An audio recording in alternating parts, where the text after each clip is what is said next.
Good morning po mga kaibigan, mga kasama. Time check. Ayan. Alas 6:30 po ng umaga. Yun po mga kaibigan. Bumiyahe po ako dito sa tracking. At yung area po na binigay sa akin ng tracking, yan, yung booking. Bali dito sa Quezon City area. Yun po. Dito sa may Quezon City area mga kaibigan, mga kasama. Bali dalawang drop lang po ako ngayong araw na to. Itong deliver ko ngayon.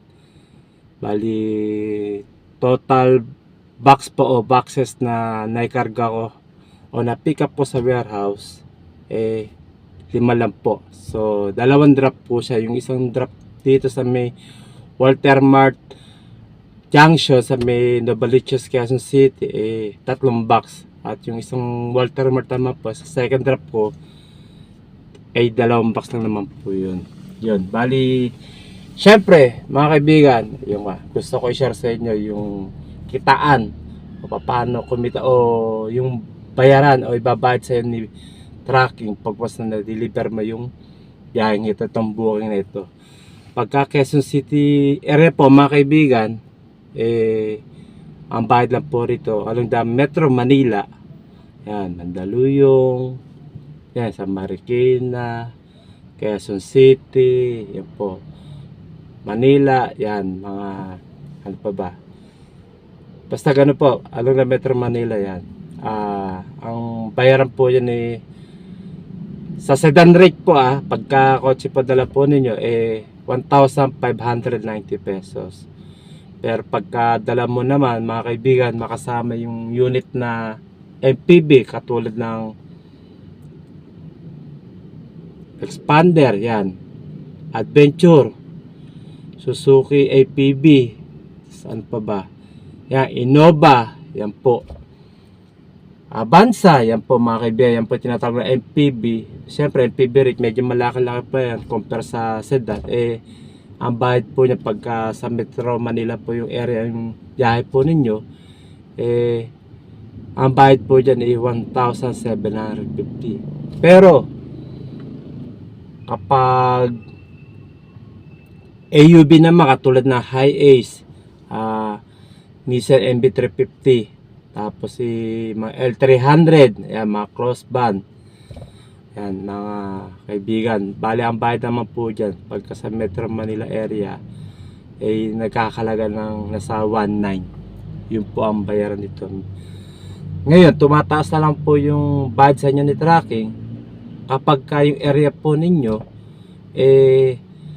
nasa labas na po ng Metro Manila. Medyo may kalayuan din po katulad ng kunyari sedan, di po ba sabi ko kanina Quezon City area o Metro Manila 1,590. Kapag ang sedan po naka-area po sa may Caloocan, yan, medyo may kalayuan din po yan. So ang bayad po sa sedan doon ng rate 1,750, yan, dagdag po yan ng 150. Yun po mga kaibigan. Pero pagka yung MPV o pagka sa Caloocan, yun po yan, nasa 1,900 na po yun. So mas malaki bayad po yung ibig ko sabihin pagka was na medyo malayo na po sa Metro Manila yung area po, yung katulad ng Caloocan, Valenzuela, diba, may kalayon din po yan. Iba na po rate po niyan, dagdag na po doon sa sinabi ko kanina. Tapos kunyari Las Piñas, ano pa ba, Parañaque, yan po, iba na po rate niya sa loob ng Metro Manila. Kumbaga mas malaki po yan, yung sabi ko kanina, depende po sa area. Halimbawa ito kotse o sedan, bumiyahe po ako sa may Alabang,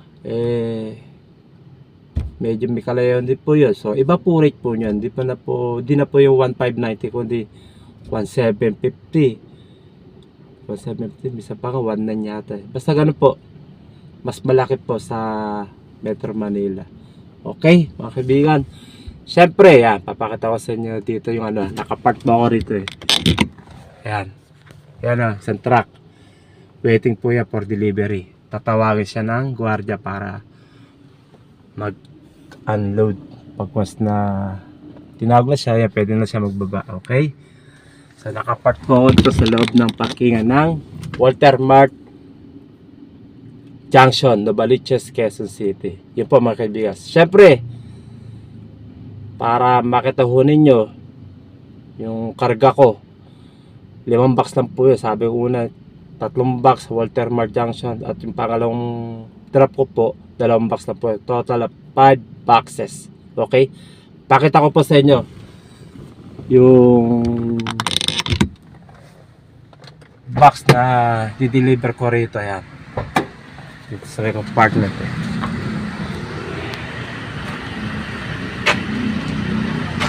yan po. Yan, natatakpan na postcard yan. Pero total box po yan 5. Okay, 1, 2, 3, 4, 5. Okay, 5 boxes. So napakagalang po siya. Yun, kaya buhatin. 5 box lang po siya. Okay,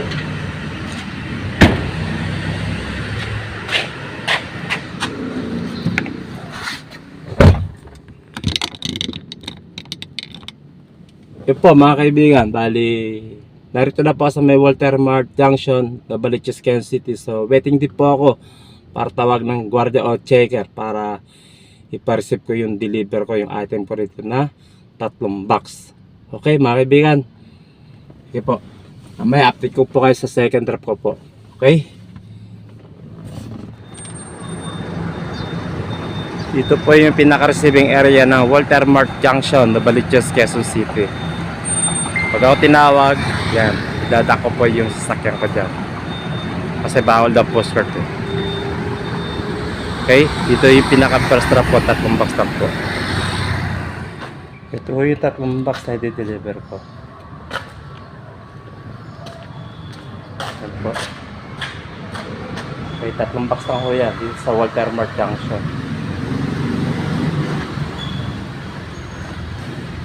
Okay, nagagalang po yan. Yan na. Puposhort ko na lang daw. Pwede naman daw. Papunta sa may receiving area. Okay, yung guys, bali tapos na ako magpa-receive ng deliver ko dito sa may Walter Mart Junction, Novaliches, Quezon City. Bali nakuha ko na resibo ko.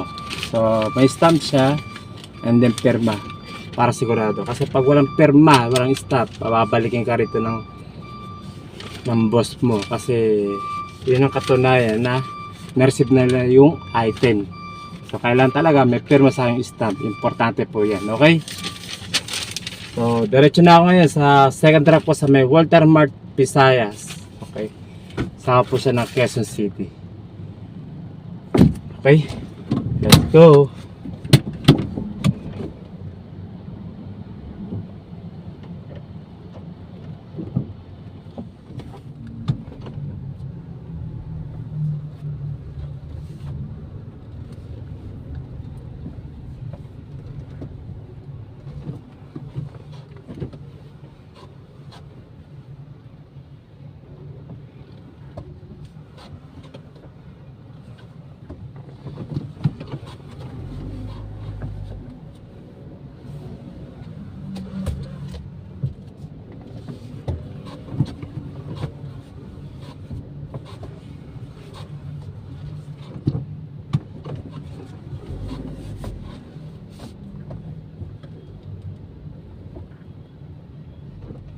Okay.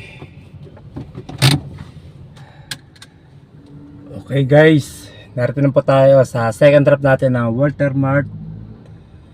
Yan, Visayas. Yan, bali na dyan po tayo sa may ito. Yung truck na yan dyan, yung pinaka-receiving area po nila. Yan, may nakadak na truck oh. Diyan po magpapareceive ng deliver ko na 2 box. Okay, dito sa may Walter Mart Visayas. Yan, dito sa kahabaan ng Visayas Avenue. Okay, yan, wala namang bayad ng parking dito eh. Okay, nakapag-park tayo ng maayos. Okay, ito po yung de-deliver ko ha.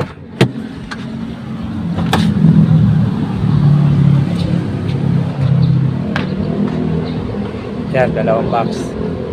May tape pa. Ay, sasakay ko sa postcard. Okay, agala po yan. Yan.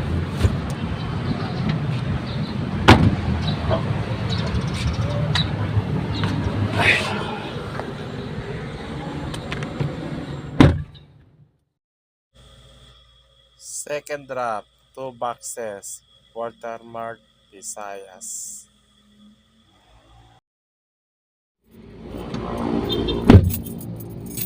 Ay, salamat, natapos din. Ang tagal para gusto ko muna aircon. Natatapos ko lang eh. Yan, katatapos ko lang magpa-receive. Yan, bali pantagal, siguro may 1 oras din bago ako ma-receive yung deliver ko.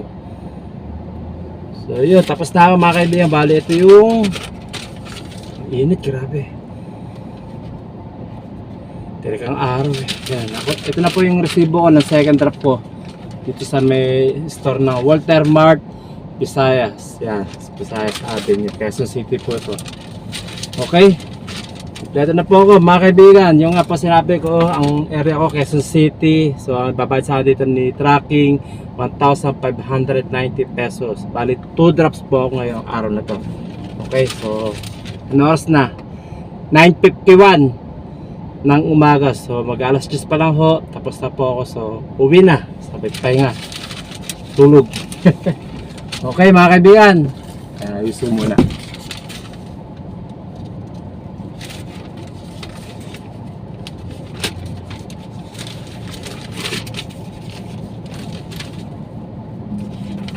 Okay. Yan. Stapler ko lang. Maganda yung maayos yung resibo eh. Okay, ito na, resibo ko. Receive na lahat, okay? Mga kaibigan, mga kasama, mga kapwa ko driver ho dyan, lalong lalo na po sa tracking. Lagi po tayo mag-iingat sa ating mga biyahe. Siyempre, tsaga-tsaga din po, katulad nito. Ang tagal, nakakainip. Nakatulog na nga sa pag-aantay. Napapapikit na ako eh. Tagal magpa-receive 1 oras din mga ganun. Okay? Lagi tayo mag-ingat sa ating mga biyahe. Keep safe and keep on driving.